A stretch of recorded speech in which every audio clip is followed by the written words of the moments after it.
Maintenant, nous arrivons à l'aboutissement de tout ce que tu viens de voir, que tu dois exploiter dans la séance ou bien dans l'activité de production écrite. Voici la consigne avec laquelle tu vas travailler.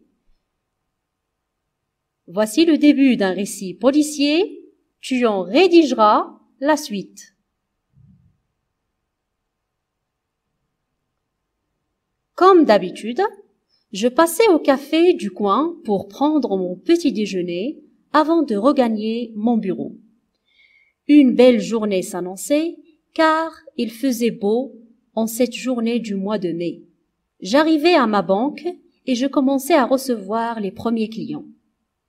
Tout était ordinaire, jusqu'à ce qu'un individu portant une cagoule, c'est-à-dire un masque, et une arme à la main, franchit la porte d'entrée.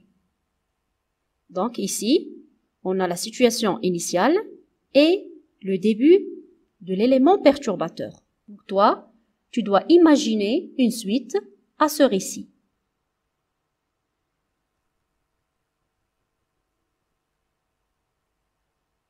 Voici quelques critères à respecter lors de la rédaction. Alors, en rédigeant ton petit texte, tu prendras en considération l'emploi des temps du récit, l'imparfait et le passé simple. Bien sûr, il faut respecter les valeurs. Tu emploieras le lexique du genre policier. N'oublie pas aussi d'utiliser l'expression de la cause, le but, la concession opposition, l'hypothèse, la conséquence. Et n'oublie pas d'insérer la description des personnages, description physique, morale, vestimentaire du braqueur, par exemple, et la description des sentiments des clients menacés.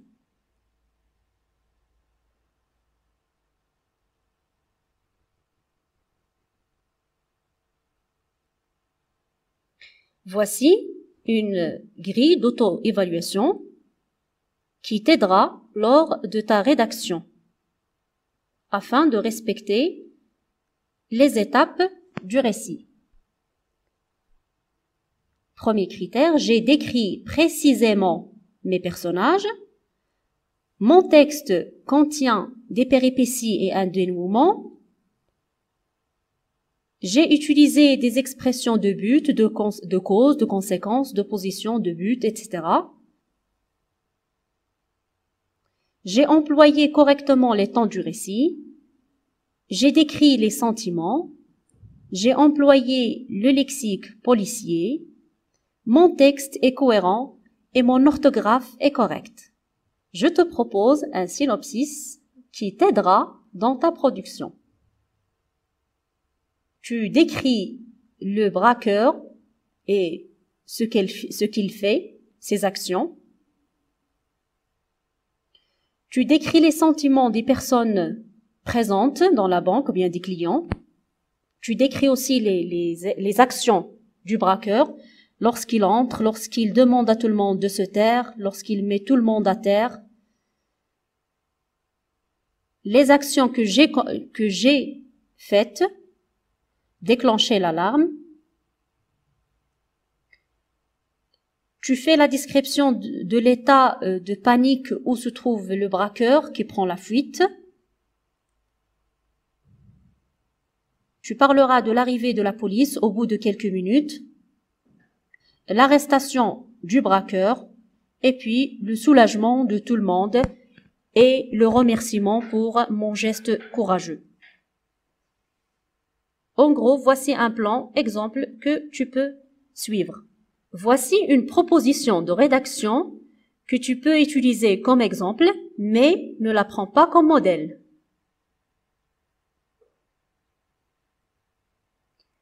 Comme d'habitude, je passais au café du coin pour prendre mon petit déjeuner avant de regagner mon bureau. Une belle journée s'annonçait, car il faisait beau en cette journée du mois de mai. J'arrivais à ma banque et je commençais à recevoir les premiers clients. Tout était ordinaire, jusqu'à ce qu'un individu, portant une cagoule et une arme à la main, franchit la porte d'entrée.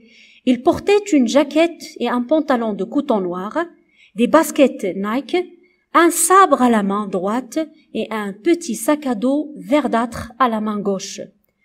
Je ne pouvais voir que ses yeux d'où dégageait une méchanceté horrible. D'une voix rauque et menaçante, il ordonna à tout le monde de s'allonger par terre. Il vint vers moi, qui était chargé de la caisse, me posa son horrible sabre au-dessus de ma tête et me demanda « Mets tout l'argent de la caisse dans le sac ou je te coupe la tête !» Je tremblais comme une feuille et ma gorge se noua. Au moment où je déposais une à une les liasses dans son sac qui sentait le vin, un des conseils que mon père ne cessait de me prodiguer me revint à l'esprit comme un rayon de lumière. « Fiston, il y a des moments dans la vie où il suffit parfois d'agir pour faire redonner sens et valeur à notre existence. » À ce moment-là, ma main gauche se glissa vers le bouton d'alarme qui se trouvait au niveau de ma jambe. Je serrai les dents afin de me donner du courage et j'appuyai.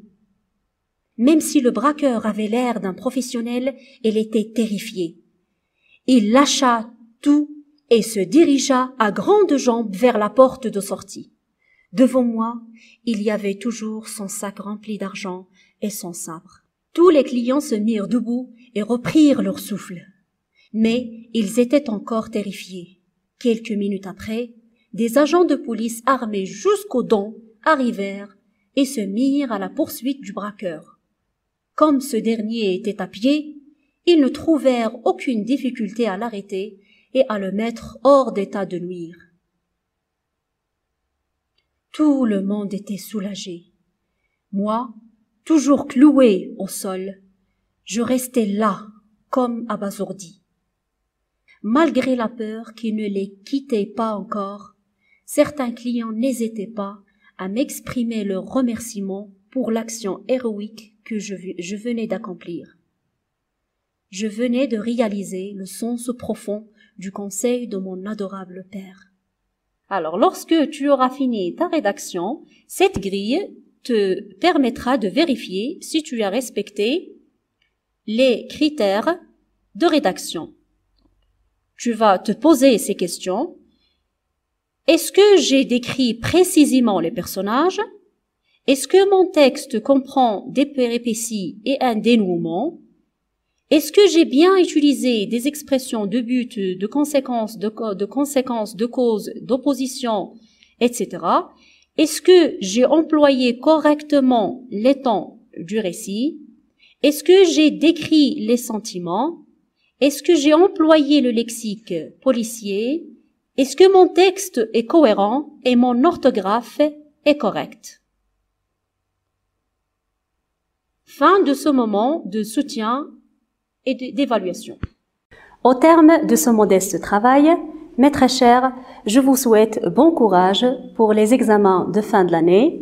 Ayez de la volonté et de la persévérance et vous arriverez, Inch'Allah, à réussir votre année.